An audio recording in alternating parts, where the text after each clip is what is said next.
안녕하세요. 주은 목사입니다. 매주 목요일 신앙서적 한 권을 추천하고 함께 은혜를 나누는 한 권에 만나 쉬운 7번째 시간입니다. 오늘 함께 나눌 책은 김원태 지음 통합 예배가 세대를 살린다입니다. 본서는 저자인 김원태 목사님이 실제로 교회에서 세대 통합 예배를 드리고 그 경험을 잘 정리해서 소개하고 있는 책입니다. 세대 통합 예배가 왜 성경적이며 개혁교회 전통에 맞는 예배인가와 신앙교육이란 학습이 아니라 공동체 안에서의 습득을 통해 이루어진다라고 강조하고 있습니다. 저자인 김호태 목사님은 코스타 강사와 홈스쿨 사역자로 활동하고 계시며 수지 기쁨의 교회를 개척하여 목회하시며 세대 통합 예배를 통한 다음 세대 신앙 전수에 대해 알려오고 계십니다. 목차를 살펴보겠습니다. 프롤로그, 다음 세대의 믿음을 지켜주는 통합 예배. 1. 왜 통합 예배를 드리려 하는가? 2. 통합 예배를 어떻게 할 것인가? 3. 통합 예배는 이런 결과를 낳는다. 4. 통합 예배의 은혜를 나누다. 책 속으로 들어가 보겠습니다. 초대교회에서 어린이들은 하나님 공동체의 일부였다. 어린이들은 언제나 어른들과 함께 예배드렸다. 초대교회는 오늘날 교회들처럼 어린이와 어른을 일부러 갈라놓지 않았다. 초대교회는 어린아이들도 똑같이 어른들처럼 예배의 구성원이었다. 성경에서는 단 한 번도 어린이들만을 위한 예배를 따로 드린 적이 없다. 어린아이들을 한꺼번에 다 모아놓고 율동하고 게임을 한다면 계속 어린아이에 머물러 있을 것이다. 하지만 어린아이들이 어른과 함께 모여 찬양하고 어른이 듣는 설교를 듣게 하면 굉장히 빨리 영적으로 성숙하게 될 것이다. 찬양은 게임이나 재미 위주의 놀이가 아니다. 찬양은 내가 그분 앞에 겸손히 낮아지는 것이다. 찬양은 내 영혼이 그분에게 반응하는 것이다. 설교는 살아있는 하나님의 말씀이 선포되는 것이다. 예배는 학문을 전하는 것이 아니다. 예배는 지식을 전하는 것이 아니다. 예배는 전인적인 모습으로 하나님께 우리의 인격과 마음을 드리는 것이다. 구약에 하나님께 제사를 드릴 때 나이별로 예배드린 적이 없다. 하나님께 예배드림은 나이와 상관이 없다. 아이들을 어린아이로만 취급하면 어린아이에 머물게 되고 아이들을 어른으로 대하면 어른처럼 성숙해진다. 어른을 위한 설교와 어린이를 위한 설교가 크게 다르지 않다. 어른이나 어린이 할 것 없이 다 같은 문제를 가지고 있다. 단지 관심이 조금 다를 뿐이다. 당신의 자녀를 예배의 감격에 뛰어들게 하라. 당신의 자녀가 찬송 속에서 하나님을 만나게 하라. 당신의 자녀가 주일 예배 설교를 통해 하나님을 만나게 하라. 당신의 자녀는 결코 어리지 않다. 당신의 자녀가 성경을 기록할 만한 위대한 인물이 될 것이다. 저자는 세대 통합 예배의 성경적 근거를 이스라엘 공동체를 말씀 앞에 함께 세우시는 것이나 예수님께서 어린아이가 내 앞에 오는 것을 막지 말라 하셨던 그 말씀을 통해서 나이 차이로 예배를 나누지 말라고 말합니다. 예배는 프로그램이 아니라 거룩한 산 제물로 드려지는 산 제사임에도 오늘 우리의 교회학교 예배가 정말 산 제사로 드려지고 있는지 돌아보라고 말합니다. 한 교회에는 한 가지 비전이 존재해야 한다.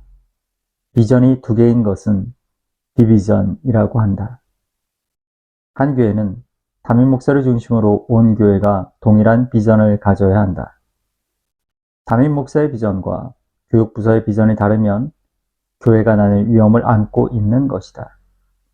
전 교인이 함께 예배드리면서 동일한 메시지를 듣는다면 한 비전이 세워진다. 이런 교회는 시간이 흐를수록 든든히 세워질 것이다.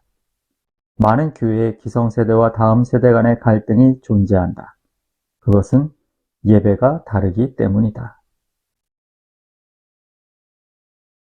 매주 동일한 메시지에서 강조하는 비전은 교인들을 서서히 비전에 젖어들게 한다.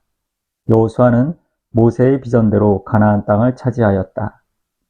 하지만 여호수아는 모세에게 물려받은 신앙의 비전을 다음 세대에 전달해주지 못했다. 그 후 이스라엘은 사사 전국 시대가 왔고 신앙의 암흑기가 시작되었다. 모든 교인이 한 비전을 가질 수 있게 해주는 가장 쉽고도 강력한 방법이 바로 3대가 함께 통합 예배를 드리는 것이다. 한 비전, 한 마음, 한 생각은 위대함을 품는 토양이다. 저자가 강조하는 통합 예배의 또 하나의 장점은 바로 교회 공동체성의 회복과 강화입니다. 사회와 마찬가지로 교회 공동체성이 약화되어만 가는 시대 속에서 한 몸의 지체로 부르신 교회 공동체를 세워나가기 위한 가장 좋은 방법이 세대 통합 예배라고 강조합니다. 예배는 재미있는 놀이나 즐거움이 아니라 영으로 드려야 한다. 영으로 예배드림이 무엇을 말하는가? 영으로 예배드린다는 것은 성령의 임재가 있는 예배를 드려야 함을 말한다. 일반적으로 어린이 예배는 재미를 중요시하고 신나고 즐겁게 예배드림이 우리 현실이다. 이런 예배로는 아이들의 예배 중에 성령 하나님의 임재를 경험하기 어렵다. 아무리 주일학교 예배를 잘 참석해도 결국에는 영성이 없는 아이로 자라게 되는 것이다. 우리 아이들이 주일학교 예배에 열심히 참석하여 성경 지식을 아무리 많이 안다 해도 살아 역사하는 성령님을 체험하지 못한다면 그 아이는 결국 하나님을 떠나게 될 것이다. 주일학교 12년 동안 예배에 한 번도 빠지지 않고 부지런히 참석한 모태신앙의 아이들이 대학에 들어가면서 신앙을 버린다는 것은 정말 모순이다. 성령의 임재가 없는 예배는 한낱 인간의 모임에 불과하다. 예배는 반드시 예배의 주인이신 성령님이 계셔야 한다. 예배는 내 영이 하나님의 영에게 반응하는 것이다. 자녀들을 재미있는 예배에만 보내고 어른들만 영으로 드리는 예배를 드리려고 하지 말라. 아이들도 우리와 똑같이 영으로 예배드리고 싶어 한다. 모세는 떨기나무에 붙은 하나님의 불꽃 가까이에 가서 그의 전 인생이 바뀌었다. 우리도 우리 아이들을 성령의 불꽃이 있는 곳으로 데려가야 한다. 당신의 자녀를 성령의 불꽃 가까이 데려가라. 그러면 그 아이의 인생에 불이 붙을 것이다.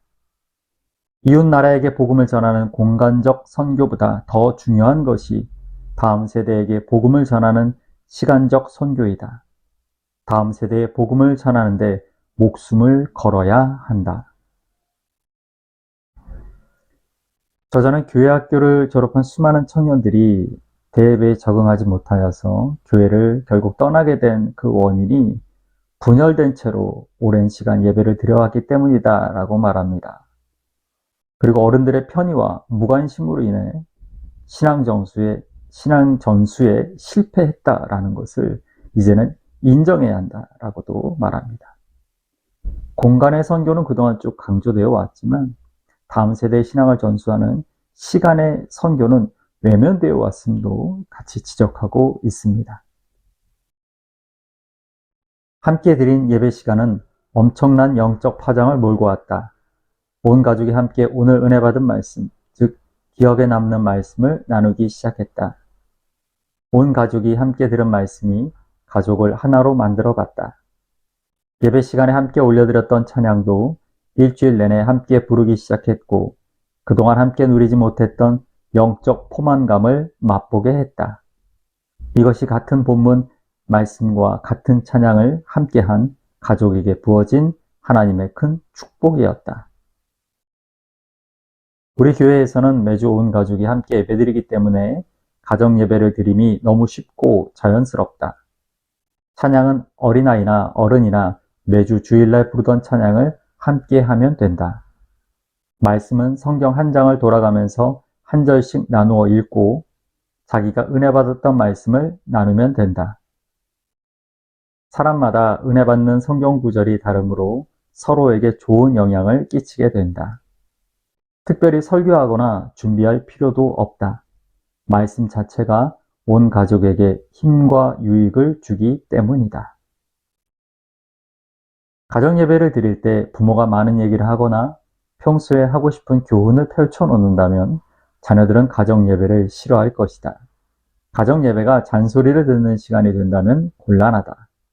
가정 예배 시 말씀 나눔은 성경 말씀 자체가 가족 각자에게 메시지를 주는 시간이 되어야 매일 그 예배를 기대하게 된다.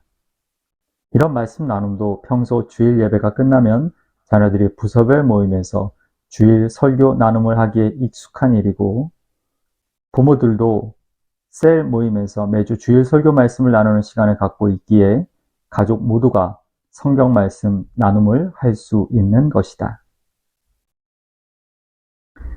저자는 세대통합 예배가 자연스럽게 가정 예배로 이어졌음을 자신의 경험을 통해서 소개하고 있습니다.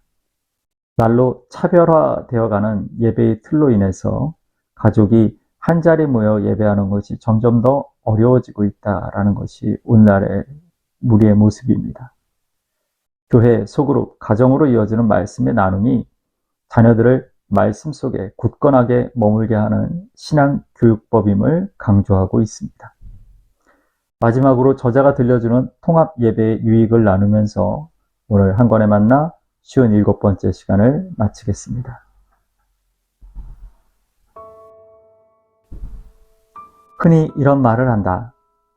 어른들은 말씀을 잘 듣고 있는 것 같지만 듣지 않고, 어린이들은 말씀을 듣지 않고 있는 것 같지만 다 듣고 있다. 참 재미있는 표현이다. 어른들은 말씀을 들으면서 온갖 세상 생각을 다 한다. 하지만 아이들은 눈은 다른 곳에 가 있어도 귀는 설교 말씀에 집중하고 있다. 어른들은 몇십 년 동안 설교를 들어도 듣기만 하고 변하지 않는 이가 많다. 하지만 어린아이들은 말씀을 듣고 즉시 행동으로 옮긴다. 행동으로 옮기지 않는 메시지는 아무런 소용이 없다.